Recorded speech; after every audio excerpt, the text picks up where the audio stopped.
Hi friends, welcome back to my channel. எல்லோரும் எப்படி இருக்கீங்க? நான் ரொம்பவே நல்லா இருக்கேன். ஸோ இன்றைக்கி வீடியோவில் நான் அவங்க கூட எதை பற்றி ஷேர் பண்ணிக்க போகிறேன் அப்படின்னா, ஹோம்மேட் மசாலாஸ் எப்படி நான் அரைச்சி வச்சுக்கிறேன் அப்படிங்கிறத பற்றி தான் அவங்க கூட ஃபுல் அண்ட் ஃபுல்லாக ஷேர் பண்ணியிருக்கேன். கண்டிப்பாக அந்த வீடியோ யூஸ்ஃபுல்லாக இருக்கும். ஸ்கிப் பண்ணாமல் ஃபுல்லாக பாருங்கள். ஒரு ஈவினிங் போல் கிச்சனுக்குள்ளே நான் வந்துட்டு அங்கனக்குள்ளே பாத்திரம் எல்லாமே அங்கங்கே கடந்தது எல்லாத்தையும் விளக்குற இடத்துல தூக்கி போட்டுட்டு, ஆல்ரெடி ஆஃப்டர்நூன் விளக்கி வச்சுருப்போம் இல்லையா, அந்த பாத்திரத்தையும் அரேஞ்ச் பண்ணி வச்சுட்டு, அப்புறம் பாத்திரம் விளக்க வேண்டியதுமே விளக்கி வச்சுட்டோம் அப்படின்னா நம்மளுக்கு ஈவினிங் ஒர்க் அப்படியே டோட்டலாக முடிஞ்சிடும். ஸோ அதுக்கப்புறம் நம்ம இந்த மசாலாஸ்லாம் கொஞ்சம் அரைச்சி காய வைக்கிறதுக்கும் கொஞ்சம் ஈஸியாக இருக்கும் அப்படிங்கிறதுக்காக வேகமாகவே வேலையை முடிச்சு வச்சுட்டேன் நான்.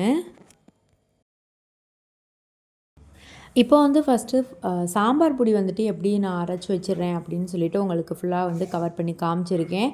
ஸோ ரொம்பவே சிம்பிளாகவும் வீட்டில் எப்படி ஈஸியாக பண்ணலாம் அப்படின்னு சொல்லிட்டு தான் நிறையா இன்க்ரீடியண்ட்டும் நம்ம போட தேவை கிடையாது. மெயினான இன்க்ரீடியன்ட் மட்டும் போட்டுட்டு வச்சோம் அப்படின்னாலே சாம்பார் நல்லா திக்காக சூப்பராக டேஸ்ட்டாக இருக்கும்.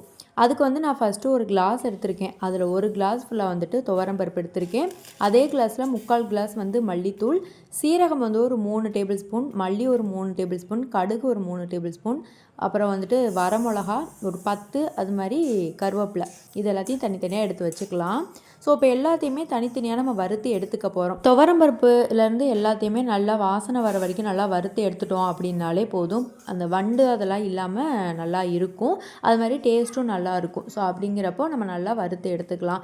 இப்போ நான் எல்லாத்தையுமே நல்லா வறுத்து எடுத்ததுக்கப்புறமா அது நல்லா ஆறுனதுக்கப்புறமா மிக்ஸி ஜாரில் போட்டு அரைச்சிக்கலாம் அப்படின்னு சொல்லிட்டு தான் ஆற விட்டுட்டு அதுக்கப்புறம் மிக்ஸி ஜாரில் போட்டு அரைச்சிக்கிறேன். இது கூடயே கொஞ்சோண்டு பெருங்காயத்தூள், மஞ்சள் தூள் இது சேர்த்துட்டு நல்லா அரைச்சி எடுத்துக்கோங்க. அது நல்லா ஆறுனதுக்கப்புறமா ஒரு கண்டெய்னரில் போட்டு வச்சுக்கோங்க. இது ஒரு 10 டேஸ் கிட்ட எனக்கு வரும். நான் மறுபடியும் அதுக்கப்புறம் அரைப்பேன். இது ஒரு தடவை நீங்கள் ட்ரை பண்ணி பாருங்கள். உண்மையாகவே சாம்பார் டேஸ்ட்டாக இருக்கும். நெக்ஸ்ட்டு ரசப்பொடிக்கு எல்லாத்தையும் நான் எடுத்து வச்சாச்சு. அதே இன்க்ரீடியண்ட்டு தான். என்ன அப்படின்னா அளவுகள் தான் மாறும். அதே மாதிரி ஒரு கப்பில் துவரம்பருப்பு எடுத்துக்கோங்க. ஒரு 1/4 கப்பு மட்டும் மல்லி எடுத்துக்கோங்க. அதில் ஒரு 1/4 கப்பு மிளகு எடுத்துக்கோங்க. ஜீரகம் ஒரு 3 டேபிள் ஸ்பூன் எடுத்துக்கோங்க. ஒரு 10லேருந்து 15 வரமிளகாய் எடுத்துக்கிட்டு, கருவேப்பிலை ஒரு கை கொத்தளவு எடுத்துக்கோங்க. அது எல்லாத்தையும் நல்லா வறுத்துட்டு, அதுவும் ஆறுனதுக்கப்புறமா கொஞ்சமாக பெருங்காயத்தூள், மஞ்சள் தூள் இது சேர்த்துட்டு அதுக்கப்புறமா அரைச்சிக்கலாம்.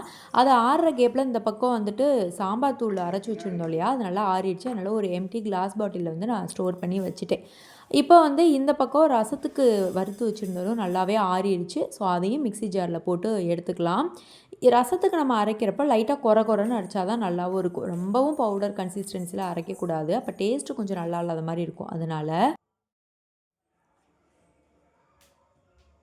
நெக்ஸ்ட்டு கரம் மசாலா அரைச்சிக்கலாம். நான் பிரியாணிக்கு, சிக்கன் குழம்பு எது வச்சாலுமே இந்த மசாலா நான் சேர்த்துக்குவேன். நல்லாவே இருக்கும். அதுக்கு பிரியாணி இலை 25 கிராம் பாக்கெட்டு, அது மாதிரி பட்டையும் 25 கிராம் பாக்கெட்டு, ஜாதி பத்திரி 25 கிராம் பாக்கெட்டு, சுருள் பட்டையும் 25 கிராம் பாக்கெட்டு, அப்புறம் கடல் பாசி, மொக்கு, கிராம்பு இது எல்லாமே 25 கிராம் பாக்கெட் தான் வாங்கியிருந்தேன். ஸ்டார் அனீஸு இதுவும் 25 கிராம் பாக்கெட் தான். சோம்பு மட்டும் ஒரு அதிகமாக ஒரு 50 கிராம் மட்டும் அளவு சேர்த்துக்கிட்டேன். ஒரு கைப்பிடி அளவு ஏலக்காய் இது எல்லாமே சேர்த்துட்டு நல்லா ராவாகவே அரைச்சி எடுத்துக்கலாம். இது எந்த நான்வெஜ்ஜுக்கு போட்டாலுமே அது டேஸ்ட்டு நல்லாயிருக்கும். நீங்களும் ட்ரை பண்ணி பாருங்கள். ஆல்ரெடி ரசப்பொடியும் அரைச்சி வச்சுருந்தோமா, அதையும் ஒரு கண்டெய்னரில் போட்டு வச்சாச்சு. நெக்ஸ்ட்டு சிக்கன் 65க்கு மசாலா ரெடி பண்ணி வச்சிடலாம். அதுக்கு பட்டை, கிராம்பு, ஸ்டார் அனீஸு, கடல் பாசி கொஞ்சம், அது மாதிரி சோம்பு, சீரகம், மிளகு இது கூடயே ஒரு 10லேருந்து 15 வரமிளகா சேர்த்துக்கோங்க. இது எல்லாத்தையும் ராவாக நம்ம ஃபஸ்ட்டு அரைச்சி எடுத்துக்கலாம். இதை அரைக்கிறப்பயே கூட உப்பும் சேர்த்துக்கோங்க. இதை லைட்டாக அரைஞ்சதுக்கப்புறமா 3/4 கப் கார்ன்ஃப்ளவர், கப்பளவு அரிசி மாவும் சேர்த்துக்கிட்டு கரம் மசாலா ஒரு 2 டேபிள் ஸ்பூன் போட்டுட்டு நல்லா அரைச்சி எடுத்துக்கோங்க. கலர் அவ்வளோவா இருக்காது. ஏன்னா நம்ம காஷ்மீரி மிளகாய் தூள் போடாதனால நீங்கள் சிக்கனை பரட்டுறப்ப மட்டும் காஷ்மீரி மிளகாய் தூள் போட்டுக்கோங்க. இதை ஃப்ரிட்ஜில் ஸ்டோர் பண்ணி ஒரு 15 டேஸ் கிட்ட யூஸ் பண்ணலாம்.